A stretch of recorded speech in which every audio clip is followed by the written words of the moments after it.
Imaginez un milliardaire retournant dans son ancienne école, espérant raviver des souvenirs de jeunesse, pour ne trouver qu'un vieux concierge qui l'avait protégé des brutes, il y a des décennies, toujours en train de frotter le sol avec des mains tremblantes. Ce qui avait commencé comme une visite informelle se transforme en un voyage de gratitude, de révélation, et en une décision qui change des vies, prouvant que les héros les plus silencieux peuvent laisser les empreintes les plus profondes. Elon Musk, le visionnaire derrière Tesla et SpaceX, est connu pour ses exploits grandioses. Des voitures électriques révolutionnaires, des fusées qui atteignent les étoiles et des ambitions de coloniser Mars. Mais il n'a pas toujours été le magnate confiant que nous voyons aujourd'hui. Il fut un temps où il n'était qu'un adolescent maladroit, arpentant les couloirs de la Pretoria Boys High School, portant des livres et des rêves plus grands que lui. Ces couloirs pleins de promesses et de dangers ont façonné l'homme qu'il deviendrait, mais pas seulement grâce aux cours ou aux professeurs. Il y avait une autre force à l'œuvre, une présence discrète qu'il remarquait à peine à l'époque, mais qui, des décennies plus tard, le conduirait à une mission de rétribution et de rédemption. Voici l'histoire d'une retrouvaille inattendue entre Elon et Salvador Vargas, le concierge qui avait vu le potentiel dans un garçon que les autres ignoraient, et comment cette rencontre a ravivé un sens du but qui transcende la richesse et la gloire. Si cette histoire de bonté silencieuse et d'impact durable résonne en vous, abonnez-vous dès maintenant pour découvrir d'autres récits inspirants qui célèbrent les connexions humaines qui façonnent nos vies. Cliquez sur le bouton d'abonnement et rejoignez-nous pour explorer comment les plus petits gestes peuvent créer les plus grands changements. C'était un après-midi chaud de mars à Pretoria, en Afrique du Sud, quand Elon Musk sortit de sa Tesla noire brillante et posa les yeux sur les murs familiers de briques rouges de la Pretoria Boys High School. L'année était 2025, et il n'avait pas foulé ce terrain depuis près de 40 ans. Le bâtiment était exactement comme dans ses souvenirs, les hautes fenêtres, la légère usure du temps, l'écho lointain de voix juvéniles qui semblaient imprégnées dans la structure. Il n'avait pas prévu cette visite, c'était un caprice, un détour avant une réunion importante au Cap. « Nous sommes en retard, monsieur Musk », dit Talia, son assistante, en regardant sa montre avec une expression tendue. « Le conseil vous attend à 16 heures. »« Ça ne prendra pas longtemps, » répondit Elon, les yeux fixés sur le bâtiment. « Je veux juste jeter un coup d'œil. » Talia hésita, puis recula pour passer un coup de fil, laissant Elon marcher seul jusqu'aux portes d'entrée. Il n'avait pas prévenu l'école de son arrivée. Il ne voulait pas de fanfare, de discours ou de caméra, juste un moment pour revisiter l'endroit où ses rêves avaient commencé à prendre forme. Les portes étaient déverrouillées, bien que l'école soit vide après les heures normales. Il entra et l'odeur le frappa immédiatement. Cire de sol, poussière de craie et cette odeur unique d'école qui le transporta à ses 16 ans.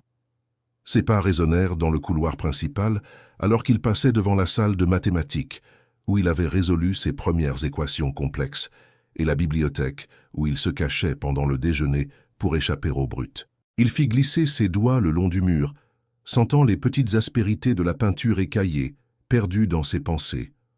En tournant dans un couloir vers l'aile des sciences, où il avait découvert son amour pour la physique et la programmation, il entendit le doux bruit d'une serpillière contre le sol. Un vieil homme nettoyait une tache collante, se déplaçant lentement, le dos courbé par le poids des années. Il portait un uniforme vert-gris délavé, du même type que celui des concierges quand Elon était élève. L'homme finit de nettoyer et se redressa avec un effort visible, révélant un visage ridé mais familier. « Monsieur Vargas » dit Elon, les mots lui échappant avant qu'il ne puisse s'en empêcher. Le vieillard se tourna, les yeux écarquillés de reconnaissance. « Eh bien, regardez-moi ça, » dit-il, la voix rauque mais empreinte de chaleur. « Le jeune Musk, c'est vraiment vous ?»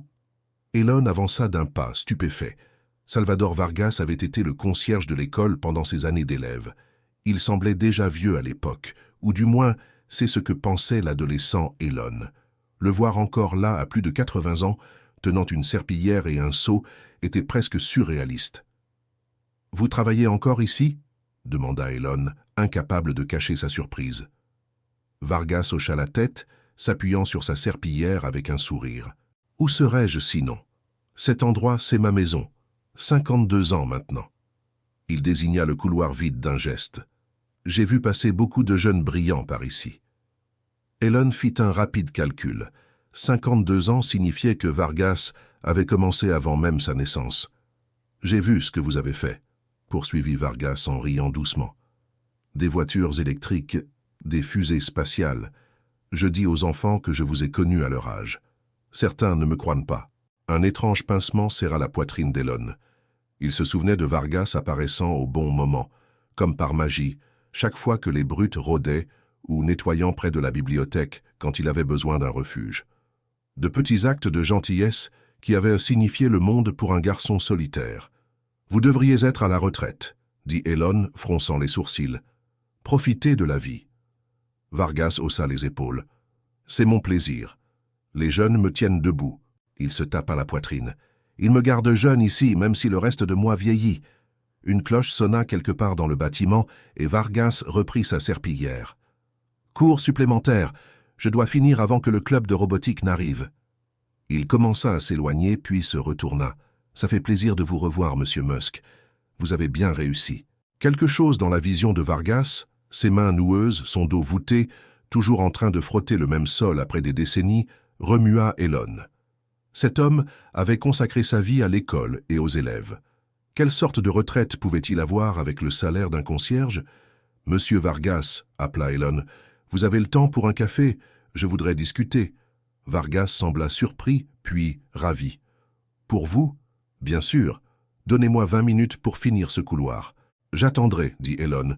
Il sortit son téléphone et envoya un message à Talia. « Repousse le cap, quelque chose d'important est devenu. » Sa réponse fut immédiate. « Le conseil ne va pas aimer ça. »« On rattrapera, » répondit-il. « Ça ne peut pas attendre. » En regardant Vargas frotter le sol, fredonnant une douce mélodie, l'esprit d'Elon se mit à bouillonner. L'un des hommes les plus riches du monde venait de retrouver quelqu'un qui l'avait aidé dans sa jeunesse, travaillant encore dur à 80 ans. Il devait y avoir quelque chose qu'il pouvait faire. Mais d'abord, il voulait comprendre pourquoi Vargas était encore là, et le remercier pour ces moments qui avaient tout changé. Il s'adossa au mur, repensant au garçon qu'il avait été et à l'homme que Vargas avait toujours été, discret, travailleur, gentil.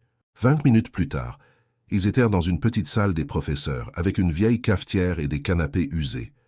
Vargas servit du café noir dans des tasses ébréchées. « Vous vous souvenez comment j'aime mon café ?» demanda Elon, surpris. Vargas sourit. « Je me souviens des habitudes de tous mes garçons. Vous restiez tard sur vos projets de science. Je vous apportais du café parfois. » Elon s'en souvenait. Des nuits dans le labo informatique, une tasse apparaissant silencieusement à ses côtés. « Vous ne disiez jamais rien, » dit-il. « Je ne voulais pas briser votre concentration, » répondit Vargas en s'asseyant avec un léger gémissement. « Je n'arrive pas à croire que vous soyez encore là, » dit Elon. « Quel âge avez-vous, si je peux me permettre ?» Vargas rit. « J'ai eu 80 ans le mois dernier. Mon fils en Australie dit que je devrais prendre ma retraite, mais cet endroit me manquerait. » Il regarda par la fenêtre vers la cour de l'école. « Vous avez toujours été gentil avec moi, » dit Elon. « Je ne vous ai jamais remercié. » Vargas balaya cela d'un geste. « Pas besoin de remercier, j'ai fait ce qui était juste. »« Tout le monde ne le fait pas, » répondit Elon songeur. Ils restèrent silencieux un moment, le bruit lointain des élèves emplissant l'air. « Vous savez, » dit Vargas, « je tiens un album de coupures sur mes garçons qui ont réussi. Vous y êtes, PayPal, Tesla, SpaceX. Je l'ai montré au directeur quand ils vous ont nommé l'homme le plus riche du monde. J'ai dit que vous vous cachiez dans notre bibliothèque. » Elon se sentit touché. Cet homme avait suivi son parcours, fier d'un garçon qu'il avait à peine remarqué à l'époque. « Je n'étais pas facile, » admit Elon. « Non, » acquiesça Vargas en souriant, « mais vous étiez bon, c'est ce qui comptait. » Un souvenir revint à Elon. Une nuit, travaillant jusqu'à minuit sur un programme informatique, il réalisa que le bâtiment était verrouillé. Paniqué, il pensa qu'il resterait coincé, jusqu'à ce que Vargas apparaisse, ses clés cliquetant. « Je pensais bien que vous seriez encore là, » avait-il dit, comme si c'était normal. Il avait raccompagné Elon chez lui dans le noir. « Vous m'avez ramené à la maison une fois, » dit Elon soudainement. Il était tard. Vargas hocha la tête. « Votre mère était inquiète, elle a appelé l'école. »« Vous ne me l'avez jamais dit, » dit Elon. « Je ne voulais pas vous embarrasser, » répondit Vargas en sirotant son café. « Vous faisiez quelque chose d'important. » On frappa à la porte, les interrompant. Une jeune professeure passe à la tête. « Désolé, monsieur Vargas, je ne savais pas que vous aviez de la compagnie. » Elle regarda Elon, curieuse. « Tout va bien, mademoiselle Patel ?» dit Vargas. Un ancien élève. Elle hocha la tête et partit. « Elle est nouvelle » rit Vargas. « Elle ne vous a pas reconnu. Les plus anciens l'auraient su tout de suite. »« J'apprécie votre discrétion, » dit Elon. « Je ne suis pas venu pour attirer l'attention. »« Vous n'avez jamais aimé ça, » observa Vargas, se tortillant dans son siège avec un léger frisson. « Sauf quand il s'agissait de vos idées. » Elon remarqua la douleur sur le visage de Vargas. « Vous allez bien ?»« Juste de vieux genoux, » dit Vargas en frottant sa jambe. « Ils ne marchent plus comme avant, mais je me débrouille. » Elon ressentit une pointe de tristesse. Cet homme, qui avait pris soin de lui et de tant d'autres, luttait encore avec une douleur quotidienne. « Monsieur Vargas, demanda-t-il, la retraite c'est correct pour quelqu'un qui a travaillé ici si longtemps ?» Le sourire de Vargas vacilla. « Ce n'est pas grand-chose, mais je n'ai pas besoin de beaucoup. » Elon hocha la tête, ne voulant pas insister, mais son esprit calculait déjà. « Vous savez, dit Vargas, le sourire revenant, j'ai toujours su que vous feriez quelque chose de spécial, à cause de votre façon de penser différemment. Je disais à ma femme que le petit Musk changerait le monde. »« Et qu'a-t-elle dit ?» demanda Elon. Les yeux de Vargas s'attristèrent. « Maria a dit que j'avais raison. Elle était douée pour voir le potentiel chez les gens. Ça fait 15 ans qu'elle est partie. Je suis désolé, dit Elon maladroit avec les émotions. Elle était spéciale. La meilleure, acquiesça Vargas, la voix plus légère. Maintenant, dites-moi, qu'est-ce qui vous ramène après tant d'années? Je lance un programme éducatif, dit Elon. De nouveaux laboratoires technologiques pour les écoles en Afrique du Sud. Je voulais voir cet endroit avant l'annonce. Toujours à penser grand, dit Vargas, approbateur. Cette école a besoin de meilleurs ordinateurs. Ceux du labo sont plus vieux que les profs. Le téléphone d'Elon vibra. Un autre message de Talia à propos de la réunion. Il rangea l'appareil. « Des plans pour le déjeuner, monsieur Vargas ?» demanda-t-il. « Juste mon sandwich habituel, » répondit Vargas. « Voulez-vous vous joindre à moi? On peut aller dans un endroit sympa. »« Pas de chichi, » interrompit Vargas. « La cantine de l'école est encore ouverte. La nourriture n'est pas mauvaise. » 10 minutes plus tard, ils étaient à une table d'angle dans le réfectoire presque vide, quelques élèves jetant des regards curieux. « Donc, 52 ans, » dit Elon en remuant ses pattes. « Vous avez vu beaucoup de changements. » Vargas hocha la tête, coupant son sandwich. 6 directeurs, des dizaines de profs, des milliers d'élèves. Les enfants sont les mêmes, certains effrayés, certains courageux, tous en train de découvrir qui ils sont. « Pourquoi êtes-vous resté si longtemps ?» demanda Elon. « La plupart cherchent de meilleures opportunités. » Vargas resta silencieux, réfléchissant. « J'ai trouvé un sens ici, » dit-il enfin. « Après l'armée, j'avais besoin d'un travail calme. Être près des jeunes me donnait de l'espoir. Et j'étais bon là-dedans. Je savais quoi nettoyer en premier, quels enfants avaient besoin de protection. « Vous m'avez protégé, » dit Elon doucement. Vargas hocha la tête. « On remarque quand les gens pensent que vous êtes invisible. » Une pensée inconfortable frappa Elon. « Je ne vous ai probablement pas vu à l'époque. »« Vous m'avez vu plus que la plupart, » assura Vargas. « Vous disiez toujours merci, même perdu dans vos pensées. » Ils mangèrent en silence. Elon remarqua comment Vargas coupait chaque morceau avec précision, rien de gâché. « Après la mort de Maria, » dit Vargas soudainement, « le travail m'a sauvé. Avoir un endroit où aller, des problèmes simples à résoudre. »« Vous visitez votre fils en Australie ?» demanda Elon. Vargas secoua la tête. « Les billets sont chers. On s'appelle le dimanche. Il a 2 enfants intelligents. La fille veut être médecin. »« Ils n'ont jamais vu où vous avez passé votre vie, » dit Elon. « On n'y peut rien, » répondit Vargas, mais il y avait de la tristesse dans sa voix. Un groupe de garçons passa, l'un d'eux pointant Elon et chuchotant. « Ils vous reconnaissent, » dit Vargas en souriant. « La célébrité, c'est étrange, » répondit Elon. « Les gens pensent qu'ils vous connaissent. »« Ça doit être dur, » dit Vargas. « Parfois, » admit Elon. « Mais ça ouvre des portes. Ça me permet de prendre soin des bonnes personnes. » Vargas sembla gêné. « Je ne vous ai pas montré mon album pour demander quoi que ce soit. »« Je sais, » dit Elon. Une cloche sonna, et Vargas se leva lentement. L'heure de reprendre le travail. Le gymnase a besoin d'un coup de propre. Avant que vous partiez, dit Elon, pouvez-vous me montrer votre bureau, là où vous gardez cet album? Vargas hésita puis hocha la tête. Ce n'est pas grand-chose, mais oui. Ils quittèrent le réfectoire et Elon envoya un message à Talia. « Annule mes réunions aujourd'hui, je reste à l'école. » Sa réponse fut rapide. « La réunion de 19 heures ne peut pas être déplacée. »« J'y serai, » répondit-il, « mais je reste ici jusque-là. » Il suivit Vargas dans le couloir, notant la douleur dans chaque pas du vieil homme, mais aussi le sourire qu'il conservait. « Par ici, » dit Vargas, désignant un couloir étroit. Ils arrivèrent à une porte métallique marquée « Entretien ». Vargas l'ouvrit avec une clé. « Attention où vous mettez les pieds. » La pièce était petite, chaude à cause de la chaudière voisine, sentant les produits d'entretien et les vieux livres. Un bureau, une chaise rapiécée, une étagère avec des manuels et des romans occupèrent l'espace.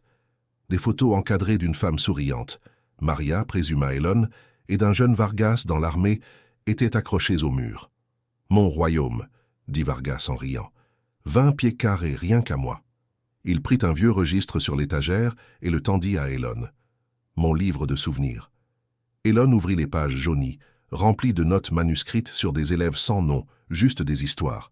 « Mes garçons et mes filles, » expliqua Vargas, « ceux qui avaient besoin d'un petit plus. » Elon lut, 15 septembre 1978, fille aux cheveux roux pleurant à cause de son bégaiement.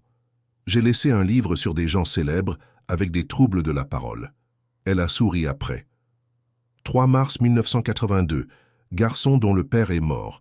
Je me suis assis avec lui derrière le gymnase, épaules plus légères quand il est parti. Il tourna jusqu'aux années 80, se trouvant lui-même, 12 juin 1988. Garçon maigre avec des projets de fusée. Sac à dos jeté à la poubelle par les autres. Je l'ai nettoyé et rendu. Je pense qu'il peut changer le monde s'il le laisse réfléchir. Elon sentit une boule dans sa gorge. « Vous avez fait ça pour nous tous, dit-il. Des petites choses, dit Vargas. Garde un œil ouvert. C'est spécial, insista Elon. Vous voyez ce que les profs ne voyaient pas. Pourquoi êtes-vous resté? Demanda Elon. Vargas toucha le livre. J'ai trouvé mon but, être celui dont j'avais besoin quand j'étais jeune. Elon pensa à sa richesse, ses grands rêves, et à Vargas, changeant des vies avec une serpillière et de la bonté. Voulez-vous me montrer le reste de l'école? Demanda-t-il. Les endroits qui comptent pour vous? Vargas hocha la tête. Laissez-moi vous montrer la vraie Pretoria Boys High. Ils sortirent du bureau, et Elon décida, quelque chose devait changer. Il était Elon Musk. Quand il voyait un problème, il le résolvait. Pendant les 2 heures suivantes, Vargas le guida à travers des recoins cachés, des rebords où des enfants timides s'asseyaient, des gymnases au parquet usé, des salles avec des systèmes cassés qu'il réparait avec ingéniosité. Dans le gymnase, après un entraînement, Elon aida à frotter le sol, ressentant l'effort physique. « Vous faites ça tous les jours ?» demanda-t-il en sueur. « 52 ans, confirma Vargas. Elon remarqua la douleur au genou gauche de Vargas. « Blessure de l'armée, admit-il. Ça a empiré avec l'âge. »« Vu un médecin ? Ça coûte cher. L'assurance de base ne couvre pas une opération du genou. Vous en avez besoin ? Ils me l'ont dit il y a 5 ans. Ça coûte plus que mon salaire annuel. Alors vous vivez avec la douleur ? On s'habitue, dit Vargas. Ils s'assirent sur un banc. Des projets pour la retraite ? Demanda Elon. Je travaille tant que je peux, dit Vargas. La pension ne couvre pas grand-chose. Peut-être vivre avec mon fils en Australie. Et votre appartement ? Loué. Le loyer augmente, le salaire non. Des économies ? Le cancer de Maria à tout prix. J'ai aidé mon fils aussi. Elon fut choqué. Si vos genoux étaient réparés, je pourrais travailler plus, économiser, voir mes petits-enfants. Et si vous pouviez faire autre chose ici? J'enseignerais des compétences pratiques, réparer des choses, utiliser des outils. Le visage de Vargas s'illumina. Je dois y aller, dit Elon, regardant sa montre. Mais je veux revenir la semaine prochaine. Ça vous va? Toujours le bienvenu, dit Vargas. Ça comptait, dit Elon, l'aidant à se lever. Revenez quand vous pourrez, répondit Vargas. Dans la voiture, Elon appela Talia. Renseigne-toi sur les salaires à Pretoria Boys, les pensions et les détails sur Salvador Vargas. Coût d'une opération du genou en Afrique du Sud aussi. Pour le programme éducatif, demanda-t-elle. C'est plus grand maintenant, dit-il. Dans le jet pour le Cap, Elon lut les données de Talia. La pension de Vargas couvrait à peine le loyer. Il appela son avocat. « Je veux une fondation pour le personnel de soutien scolaire, concierge, chauffeur, cuisinier. Commence avec 50 millions. » « Gros engagement, dit Jim. « C'est le début, dit Elon.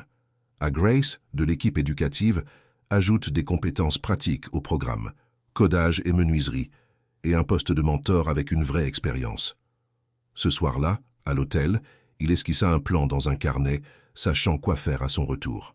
3 semaines plus tard, Elon revint avec Talia, un avocat et 2 membres de l'équipe éducative.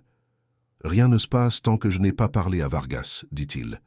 Ils le trouvèrent en train de nettoyer le gymnase. « Vous êtes revenu, dit Vargas, surpris. « J'ai promis, répondit Elon. « Voulez-vous me montrer encore l'école, les endroits qui ont besoin de travail? »« Un tour des problèmes ?» demanda Vargas. « Exactement, dit Elon. » Pendant 1 heure, Vargas désigna des plafonds qui fuyaient, des câblages anciens, des équipements cassés qu'il rafistolait. Dans l'atelier, propre et organisé, Vargas dit « Mon endroit préféré, je fabrique des meubles ici parfois. »« Que changeriez-vous » demanda Elon. « J'enseignerai des compétences pratiques, dit Vargas, et j'améliorerai le bâtiment, lumière, espace calme, accessibilité. »« Voulez-vous vous joindre à moi pour une réunion avec le directeur ?» demanda Elon. « À propos de quoi ?»« Une proposition, dit Elon. Faites-moi confiance. » Vargas hocha la tête. Dans le bureau du directeur, avec l'équipe réunie, Elon commença. « Il y a 3 semaines, j'ai retrouvé M. Vargas encore au travail à 80 ans. Il m'a montré son livre de souvenirs, des élèves qu'il a aidés comme moi. Aujourd'hui, il m'a montré les problèmes de l'école et sa vision pour les élèves. Il ouvrit un dossier. Je crée la fondation Vargas avec 50 millions initiaux pour soutenir les héros anonymes de l'éducation, concierge, cuisinier, chauffeur. La salle resta silencieuse. Nous financerons une rénovation complète ici, dit-il au directeur, et créerons le poste d'administrateur du bâtiment. Maintenant, c'est mentorat en compétences pratiques. Monsieur Vargas, je veux que vous soyez le premier avec des avantages médicaux, y compris une opération du genou et un salaire 3 fois plus élevé. Des larmes montèrent aux yeux de Vargas. Et votre famille d'Australie viendra le mois prochain, ajouta Talia. J'accepte, dit Vargas hésitant. Mais je veux encore nettoyer le couloir est. Elon rit. Après les genoux. Après la réunion, Vargas emmena Elon au bureau. Quelque chose que j'ai gardé, dit-il, ouvrant un placard. Il tendit des papiers emballés. Vous avez jeté ça en 1989. C'étaient des dessins de batteries de voitures électriques d'Elon adolescent. Je savais que c'était important, dit Vargas. C'est historique pour Tesla, dit Elon émerveillé. Je peux les prendre? Ils sont à vous, dit Vargas. 2 mois plus tard, après des opérations réussies au genou, Vargas marchait sans douleur. Lors de l'inauguration du Vargas Innovation Center, Elon annonça « Ces dessins que Vargas a gardés ont inspiré un brevet Tesla. Il recevra 5% des revenus, des millions en 1 décennie. » La foule applaudit. Ensuite, Vargas murmura un secret à Elon, quelque chose d'il y a 40 ans qui changea tout ce qu'il savait de leur lien. « C'est vrai ?» demanda Elon. Vargas hocha la tête. C'était à eux, pour l'instant. Merci d'avoir écouté cette histoire sur la bonté et l'impact. D'où êtes-vous? Laissez votre emplacement dans les commentaires. Si cela vous a touché, cliquez sur « J'aime » pour répandre la positivité. Regardez la prochaine vidéo à l'écran pour plus d'inspiration. Cliquez maintenant et à bientôt là-bas. Cette traduction respecte intégralement le texte original mot-pot